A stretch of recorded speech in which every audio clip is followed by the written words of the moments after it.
नमस्कार दोस्तों, मैं कृष्णमूर्ति आप सभी का आपके यूट्यूब चैनल में स्वागत करता हूं। एक जो कंसर्न आता है आपका लाइसेंस लेने के बाद, वो कंसर्न आता है आपका कंप्लाइंस का। कंप्लाइंस जो है कैसे मेंटेन किया जाए और उसको जो है कैसे जो है फुलफिल किया जाए सेवी रेगुलेशंस पे। ध्यान रखना, कंप्लाइंस आपका जो है इन डेप्थ चेक होगा जब कंप्लेंट आएंगी। उसमें आपका जो है एनुअल ऑडिट से लेके जो भी आपकी छोटी से छोटी चीज़ें हैं वो सब देखी जाएंगी। तो कोशिश करें जो है जो कंप्लाइंसेज हैं वो आप जो है प्रॉपर आप उसको रख सकते हैं। अगर आपको कोई हेल्प कर रहा है तो वो बहुत ही अच्छी बात है। वहाँ से जो आप हेल्प ले सकते हैं, माइन्यूट से माइन्यूट चीज़ें जो है उनसे आप पूछ सकते हैं। तो सिंपल है।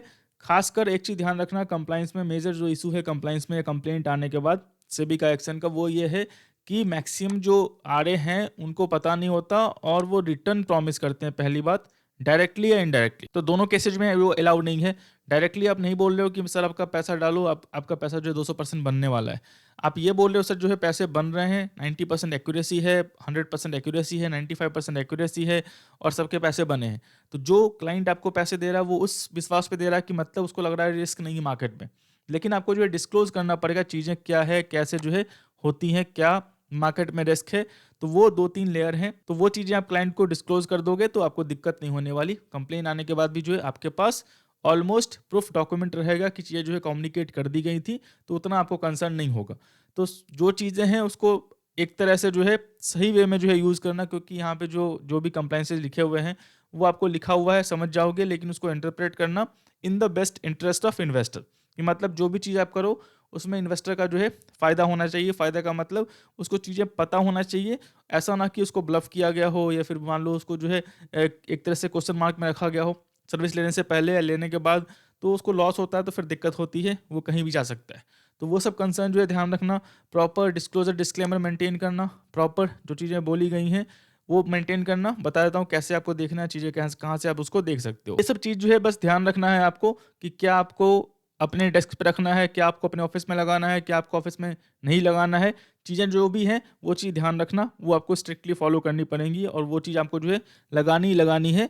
नहीं तो फिर जो है कंसर्न हो सकता है। ये सब मान लो, अगर मान लो छोटे मोटे कंप्लाइंसेज में आप क्या बोलते हैं फंसते हो, तो एक तरह से क्वेश्चन मार्क चला आता है और थोड़ा बहुत पेनल्टी आपको लग सकता है। लेकिन मेजर कंप्लाइंसेज जो हैं जहाँ पे आप रिटर्न प्रॉमिस करते हो, आप उसके बाद जो है जो रिकमेंडेशन आप दे रहे हो उसमें आप ट्रेड करते हो, या फिर मान लो आप जो है डिस्क्लोजर अच्छे से नहीं डिस्क्लोज करते, जहाँ पे रिस्क क्लाइंट को नहीं पता होता है, क्लाइंट को डायलेमा में रखते हो, क्लाइंट को जो है ब्लफिंग करते हो, तो वहाँ पे जो है पेनल्टी आपकी हाई है। तो वो जो चीज़ें हैं वो आपको थोड़ा बहुत कंसर्न देखना पड़ेगा। एक चीज़ जो है वो ध्यान रखना कि जो भी आप रिसर्च रैशनली बनाते हो, रिपोर्ट बनाते हो, रिपोर्ट में थोड़ा बहुत क्या होगा, रिपोर्ट में चीज़ें जो है कहाँ से आपने ली, क्या प्रोजेक्शन है, वो आपको दिखाना पड़ेगा। तो अगर मान लो उसका सॉफ्टवेयर कॉस्टिंग ज़्यादा आता है तो आप रिपोर्ट भी बना सकते हो। अगर आप रिपोर्ट्स बना रहे हो तो आपके पास ऑथेंटिक जो है सोर्स ऑफ इन्फॉर्मेशन होना चाहिए। अगर वहाँ पे है आपका तो उसके बेसिस पे जो है आप बना सकते हो। कोशिश करना एक बेंचमार्क फॉलो करना, जब भी आप रिसर्च रैशनल या फिर रिसर्च रिपोर्ट लिखते हो, एक बेंचमार्क फॉलो होना चाहिए कि किस बेसिस पे जो है आप रिसर्च रैशनल दे रहे हो या रिपोर्ट दे रहे हो। रैशनल का मतलब सिंपल टर्म में समझो, रैशनल का मतलब होता है कि किस बेसिस पे। अगर मान लो मैंने आईटीसी बाई बोला है तो आईटीसी बाई मैंने किस बेसिस पे बोला है, आईटीसी होल्ड बोला है तो आईटीसी होल्ड मैंने किस बेसिस पे बोला है, और आईटीसी सेल बोला है तो आईटीसी सेल मैंने किस बेसिस पे बोला है। तो वो बेसिस आपको पता होना चाहिए। तो ये पता नहीं है, सिर्फ आप कॉल दे रहे हो दे रहे हो दे रहे हो, तो फिर दिक्कत हो सकती है आपको। जब से भी का आपको क्या बोलते हैं मेल आएगा, तो वहाँ पे जो भी उसके क्या बोलते हैं रिसर्च रिपोर्ट्स हैं, रैशनले हैं, वो आपको प्रोवाइड करनी पड़ेंगी। और एक चीज़ ध्यान रखना, जो भी आपके रिसर्च रिपोर्ट्स हैं, रैशनले हैं, बहुत से केस मैंने देखे हैं जिसमें वो बोलते हैं मेरा बैग खो गया, लैपटॉप क्या बोलते हैं वो बर्न हो गया या कुछ भी हो गया जिसकी वजह से मैं रिपोर्ट दिखा नहीं सकता। तो ये सबसे भी स्टोरी नहीं सुनने वाली है। कोशिश करना, जैसे मान लो यहाँ पे मैं बनाता हूँ जो भी चीज़ें हैं, ये तो मैंने बताने के लिए किया है, जो भी चीज़ें हैं ये सब जिनको मैंने लाइसेंस दिलवाया है, और जो कंप्लाइंस बोल रहे हैं कि सर कंप्लाइंस में सपोर्ट करो, तो वहाँ पे जो भी क्या लिखना है, कैसे बनानी है, चीज़ें कैसी करनी है, वो उनको हेल्प कर देता हूँ कि उनको जो है चीज़ें समझ में आ जाएँ, कैसे जो है करना होता है, उनको दिक्कत नहीं होगी। 1 साल में इतने सीख जाएँगे कि उसके बाद जो है इनको कंसर्न नहीं होगा। तो जो चीज़ें हैं ऑडिट के लिए क्या-क्या ज़रूरत चीज़ें पड़ती हैं, आपको क्या स्टार्टिंग से ही मेंटेन रखनी पड़ेंगी, तो वो सब चीज़ जो है ध्यान रखना है। क्लाइंट को क्या कम्युनिकेट करना है, कैसे कम्युनिकेट करना है, क्या लिखना है, क्या नहीं लिखना है आपको, कि बाद में इश्यू ना कर दे। ऐसा चीज़ नहीं है कि आप लिखोगे तो क्लाइंट के पास प्रूफ चला जाएगा, तो वो सब चीज़ें जो है ध्यान रखना थोड़ा बहुत। रिसर्च रिपोर्ट कैसे बनाते हैं, रैशनली कैसे बनाते हैं, तो वो सब चीज़ जो है थोड़ा बहुत ध्यान रखना है। अगर मान लो आप फिजिकल कॉपी रखना चाहते हो तो फिजिकल रखो। अगर आप डिजिटल कॉपी रखना चाहते हो तो कोशिश करना वो डिजिटली साइन हो और उसको ड्राइव पे रख लो। तो वो चीज़ ध्यान रखना। मैं सबको बोलता हूँ जो भी मेरे आ रहे हैं, जिनको लाइसेंस दिलवाया है, हेल्प किया है, ये जो कंप्लायंस जिनका मैं देख रहा हूँ, सपोर्ट कर रहा हूँ उनको, सिंपल सी बात है, जो भी आपका रिसर्च रिपोर्ट बनता है डेली बेसिस पे बनाओ। 15 से 20 मिनट का टाइम लगता है आपका, कुछ नहीं जाने वाला। 20 मिनट में आपका काम खत्म हो जाएगा, टेंशन खत्म हो जाएगा। उसको तुरंत डिजिटली साइन करो और उसको तुरंत ही जो है आप ड्राइव पे डाल दो। आपको इसको कैरी फॉरवर्ड नहीं करना है। अगर मान लो आप बाहर हो या कहीं और पे हो, आओ वीक के एंड तक में जो चीज़ें काम खत्म करो, जितना आपने कॉल दिया है उसके हिसाब से जो भी आपका रिसर्च रिपोर्ट्स है, रैशनल है, वो बनाओ। उसके बाद जो है डिजिटली साइन करो, उसको आप ड्राइव पे रख दो, सिंपल सी बात। इसको आपको जो है इसमें मजाक नहीं करना है। चीज़ें जो है थोड़ा बचाओगे। मान लो आपको ये आपको लग रहा है कि नहीं से भी आएगी, जब आएगी तो ये सब कंप्लाइंसेज वॉलेट रहेंगे तो आपको जो है 5-10 लाख रुपीज़ का जो है एक्स्ट्रा पेनल्टी आपको जो है पे करना पड़ सकता है। तो जब कंप्लाइंसेज आएंगे, आपको कंप्लाइंसेज मेजर लैप्सेज हुए हैं आपके, आप रिटर्न प्रॉमिस कर रहे हो, कुछ मेंटेन नहीं कर रहे हो, तो 5-10-20 लाख रुपीज़ का आपको पेनल्टी पड़ जाएगा। अगर नहीं छोटे मोटे लैप्सेज हैं, ये सब आपने नहीं किया है, तब भी आपको 2 से 4 लाख रुपए तक का जो पेनल्टी आपको सेबी लगाई देगी। तो कोशिश करो जो है जो चीज़ें हैं वो ध्यान से देखना है, जो चीज़ें क्या है, क्या आपको रखनी है, क्या नहीं रखनी है, तो वो चीज़ ध्यान रख लेना। जो चीज़ें हैं बता दूंगा कि कैसे क्या करना है, जो भी चीज़ें हैं वो चीज़ जो है थोड़ा बहुत ध्यान रखना है। अब यहाँ पे जो है ये सब कुछ सही दे रहे थे, लेकिन यहाँ पे जो है क्योंकि ये पब्लिक अपीयरेंस वाला केस है, तो पब्लिक अपीयरेंस में जो है यहाँ पे जो है जो चीज़ें हैं वो थोड़ा एक लाइन मिसिंग था। तो जो चीज़ें थोड़ा बहुत दे दो, क्योंकि फिर माइनॉरिटी से भी चेक करती है कि इसमें ये क्यों नहीं है, इसमें ये क्यों नहीं है, इसमें ये क्यों नहीं है। तो फिर जो है थोड़ा बहुत जो है वो चीज़ ध्यान रहे। अगर आप स्टॉक रिकमेंड कर रहे हो तो उसमें क्या डालना है आपको, क्या नहीं डालना है, तो वो चीज़ ध्यान रखना। इसके मैं 2-3 चीज़ें बता रहा हूँ। अगर आपको कोई हेल्प कर रहा है तो कोई दिक्कत नहीं, उनसे आप सपोर्ट ले सकते हो। हेल्प नहीं कर रहा, खुद से करना है आपको। तो यहाँ मैं बता रहा हूँ आपको, एक तो है सेबी का मास्टर सर्कुलर रिसर्च एनालिस्ट का, 47 पेज है। इसमें हर पेज पर वो हर लाइन का मतलब है, हर चीज़ें निकलती हैं वहाँ पे, वो क्या करना है क्या नहीं करना है, चीज़ें आपको जो है बताई गई होंगी। यहाँ पे देख लो, जैसे ये आपको जो है अपने ऑफिस में लगाना है, तो ये जैसे 3.2 लाइन हो गया, तो ये आपको ऑफिस में लगाना है। तो ये सब चीज़ जो है, जो भी चीज़ें हैं यहाँ पे आपको देखनी है, समझनी है और उसको जो है इम्प्लीमेंट करना है। तो यहाँ पे मास्टर सर्कुलर आपका ऑलरेडी आ चुका है। इसके बाद जो है आपका यहाँ पे आर ए रेगुलेशन है, ऑलमोस्ट 25 पेज का है।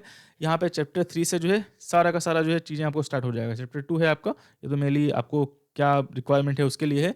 यहाँ पे चैप्टर 3 है आपका, जाओ चैप्टर 3 यहाँ से जो है जो भी चीज़ें हैं, एक एक लाइन का मतलब है, चीज़ें जो है आप तैयार करते रहना। और जो चीज़ें हैं एक एक लाइन का मतलब है यहाँ से कि क्या करना है क्या नहीं करना है, क्या रखना है क्या नहीं रखना है आपको। यहाँ से लेके जो है चीज़ें आपको यहाँ तक मेंटेन करनी है, मेंटेनेंस ऑफ रिकॉर्ड तक। यहाँ पे जो है चीज़ें यहाँ पे देखनी है, अपॉइंटमेंट कंप्लायंस ऑफिसर तक, यहाँ तक जो है चीज़ें आपको जो है प्रॉपर मेंटेन करनी है। अब जैसे मैंने बोला हुआ था आपको, यहाँ पे देखो रिसर्च एनालिस्ट और research entity shell maintain the following record आपको रखनी है। वैसे आपने एग्जाम दिया होगा लेकिन माइन्यूटली जो है नहीं पढ़ा होगा, तो चीज़ें जो है थोड़ा बहुत जो बता देता हूँ मैं आपको। Research report duly signed and dated. Report का मतलब, फिर से बोल रहा हूँ, रिपोर्ट का मतलब ये नहीं होता कि आपको जो है प्रॉपर आपको रिसर्च रिपोर्ट लिखना है। इसका ये मतलब मैं समझा देता हूँ आपको। रिसर्च रिपोर्ट का मतलब यहाँ पे डिस्क्राइब क्या किया गया है। यहाँ पे देखो, research reports means any written or electronic communications that includes research analysis or research recommendation. जैसे मान लो मैं बाय सेल होल्ड बोलता हूँ, वो भी रिसर्च रिपोर्ट में आएगा। तो आपको लग रहा है रिसर्च रिपोर्ट का मतलब पूरा प्रॉपर रिपोर्ट बनाना पड़ेगा, वो नहीं। अगर आपने रिसर्च एनालिसिस भी किया है वो भी रिपोर्ट में आएगा, रिसर्च रिकमेंड किया है वो भी आपके रिपोर्ट्स में आएगा, और any opinion concerning securities public offer कुछ भी है तो वो आपको जो है रिपोर्ट्स में आएगा। तो ये चीज़ ध्यान रखना। हर लाइन का मतलब है नीचे ऊपर आपको पूरा जो है रेगुलेशंस पढ़ना पड़ेगा, और खुद से कर रहे हो तो चीज़ें आप समझ जाओगे। हर लाइन का मतलब है उसको आप बारीकी से पढ़ना और इंप्लीमेंट करना। तो रिसर्च रिपोर्ट का मतलब समझ गए। यहाँ पे देखो, research report duly signed and dated. जो रिसर्च रिपोर्ट बनाते हो उसमें ड्यूली साइन होना चाहिए और डेट होना चाहिए। रिसर्च रिकमेंडेशन प्रोवाइड, जो रिसर्च रिकमेंडेशन प्रोवाइड करते हो वो आपको जो है उसका रिकॉर्ड होना चाहिए आपके पास। जो रिसर्च रिकमेंडेशन प्रोवाइड करते हो उसका रिकॉर्ड होना चाहिए आपके पास। Rationally for arriving the research recommendations, मैंने आईटीसी बाई बोला है, सेल बोला है, होल्ड बोला, तो मैं किस बेसिस से बोला उसको बोलते हैं रैशनली। तो वो आपके पास होना चाहिए प्रॉपर, कि आपने इन्फॉर्मेशन कहाँ से ली है, उसका जो है आपको वेबसाइट का लिंक, जो भी चीज़ें हैं वो प्रॉपर आपको लगानी पड़ेंगी, वो चीज़ ध्यान रख लेना। और record of public appearance. Public appearance का मतलब होता है कहीं भी आपने जो है सोशल, पब्लिक अपीयरेंस का मतलब ये नहीं है कि टीवी पे आते हो या फिर मान लो यूट्यूब पे आते हो तभी। पब्लिक अपीयरेंस का मतलब हो गया किसी भी मीडियम के थ्रू अगर आप बाय सेल होल्ड कॉल देते हो तो वो पब्लिक अपीयरेंस में आएगा। मान लो ट्विटर हो गया, इंस्टाग्राम हो गया, कुछ भी हो गया, वो पब्लिक अपीयरेंस में आएगा। तो उसका जो रिकॉर्ड है वो आपको रखना है, और रिकॉर्ड रखोगे। अगर मान लो आपने बाय सेल होल्ड दिया है, रिकॉर्ड का मतलब ये नहीं सी यहाँ पे सिर्फ रिकॉर्ड रखना है मुझे, लेकिन रिकॉर्ड किस बेसिस पे दिया है वो भी चीज़ ध्यान रखनी, वो भी रखना है आपको। यहाँ पे चीज़ें जो है सब कुछ ध्यान से देखना है। All records are be maintain either in physical or electronic format and preserve for a minimum period of 5 years. मतलब जो भी आपने कॉल दिए, समय मान लो मैंने आईटीसी बोला बाई आज, वो जो रिपोर्ट है आईटीसी का, मुझे आज से लेके 5 साल तक जो है उसको रखना है। ये चीज ध्यान रख लेना। इसके बाद जो एक लाइन बोल रहा है, provided that where records are required to be duly signed and are maintain in electronic form, such record shall be digitally signed. जो भी आप रिसर्च रिपोर्ट्स या रिकमेंडेशंस अगर आप फिजिकल फॉर्म में रखते हो ठीक है, लेकिन मान लो आप डिजिटल फॉर्म में रखते हो, डिजिटल फॉर्म में सभी को सेंड करते हो मांगने के बाद, तो उसमें आपको डिजिटली साइन होना चाहिए। तो इसलिए बेटर है आपसे कि जब भी आप बनाओ रैशनली रिपोर्ट्स में, जिनको हेल्प करता हूँ, गाइड करता हूँ, सीधा बोल देता हूँ, उसी दिन आपको आगे नहीं ले जानी कि भूल जाओगे क्या होगा क्या नहीं होगा। रिकॉर्ड रखो, क्या कॉल दिया था, किस बेसिस पे दिया था, रिपोर्ट्स बनाओ, उसी दिन जो है आप प्रिजर्व कर लो, टेंशन खत्म कर दो। इसके बाद जो है आपको एक एनुअल ऑडिट करना पड़ता है, या सीए से कर सकते हो या सीए से कर सकते हो, दोनों को सेबी अलाउड करती है।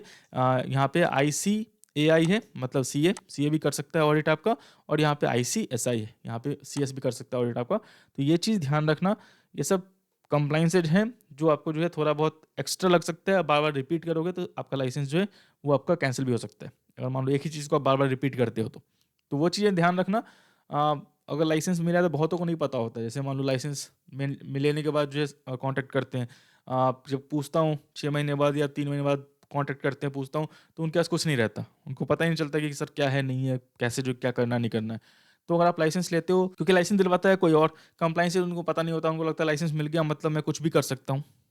तो कुछ भी नहीं होता यहाँ पे, कुछ भी का जो है यहाँ पे चीज़ें आपको जो है प्रॉपर जो है रूल्स एंड रेगुलेशंस हैं उसको आपको फॉलो करने पड़ेंगे। तो यहाँ पे चीज़ें ध्यान रखना, जो भी चीज़ें हैं आप खुद से करते हो, खुद से भी कर सकते हो, कोई ज़्यादा टफ नहीं है, लेकिन आपको थोड़ा डिवोट होना पड़ेगा, चीज़ें समझनी पड़ेंगी। अब जैसे रिसर्च रिपोर्ट था, तो रिसर्च रिपोर्ट यहाँ पे डिस्क्राइब्ड है, ऊपर मैंने बता दिया था आपको डिस्क्राइब्ड, तो वो चीज़ ध्यान रखना, हर लाइन का मतलब है, वो चीज़ें जो है जो बोलती है सभी करने के लिए, नहीं करने के लिए, उसको प्रॉपरली फॉलो करना, आपको दिक्कत नहीं होने वाली। तो ये थे कंप्लाइंसेस। मास्टर सर्कुलर पढ़े हैं आप इसका, आप इसका जो है क्या बोलते हैं रेगुलेशंस पढ़े।